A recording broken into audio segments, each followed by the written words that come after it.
the O2 Arena in London, and our Karen was there to speak to the lads before they went on stage for their last ever performance at the iconic venue. So tell me I'm dreaming. Just an hour before their last ever gig in London's O2, the Westlife lads invited fans to their soundcheck before signing autographs. So now is a good time to find out where the boys hang out when they're not on stage. So Nicky, backstage at London's O2, very exciting, and you're going to show me something really exclusive. Yeah, now London's O2 is obviously one of the best arenas in the world, so we have a very private room here, and as you can see, it's only my hand that opens it. So nobody's allowed here, but watch this. Well, There you go. See? Excellent. Let's go on inside. After you, ladies first. Okay. So this is the room. This is as good as it gets. You know. It's a green room. This is the green room. This is when celebrities come down to watch Westlife. Do you not think it's impressive? To be honest, I was actually expecting more. Well, I mean, it's not the biggest room in the world, but it works, you know. Yeah. And this is where we hang all of our clothes and stuff. So if you'd like to, you'll see our opening outfits there. Hey, look at that.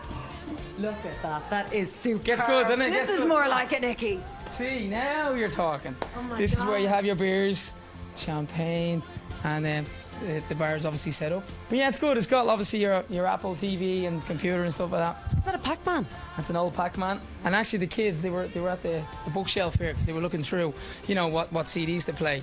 And as you go through it, Ah, stop. No way. it doesn't stop. Oh my God, look at this. You got PlayStation, all that type of stuff, and the kids were on the guitars. And I you love didn't know this was here. I can tell by you. You're genuinely impressed. Genuinely didn't know. The first one, maybe.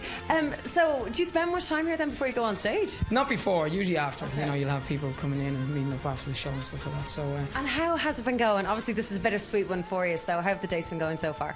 it's been going really well, and we spent a lot of time, more time on this tour than anyone else to get it right. I mean, 14 years is a long time. I mean, like I've always said, if you're not a Westlife fan, you won't care. But if you are a Westlife fan, it's a pretty good show. It's a good. Mark was saying earlier that there's more dancing in this than before than ever any other concert. Is that true? That's only because Mark decided to learn the routines this year. It's the same amount of dances as every other year. Well, congratulations on being the best boy band of all time, the MTV poll. That was a great coup, wasn't That was a it? big shock to us. We went all the way to the final and beat the Jonas Brothers in the final. It sounds like the Euros for boy bands, Yeah, eh? it was brilliant. It was like the Eurovision for us. And it's funny because when you go on to some of the comments, like all the Americans are going, who's this best? What's going on here? You know. Speaking of the States, are you in talks to do Dancing with the Stars? Don't believe I should read the papers, Karen. You should know that. Don't, that's why I have to ask you. I don't know. I don't know what's happening out the Westlife. Just concentrating on this tour.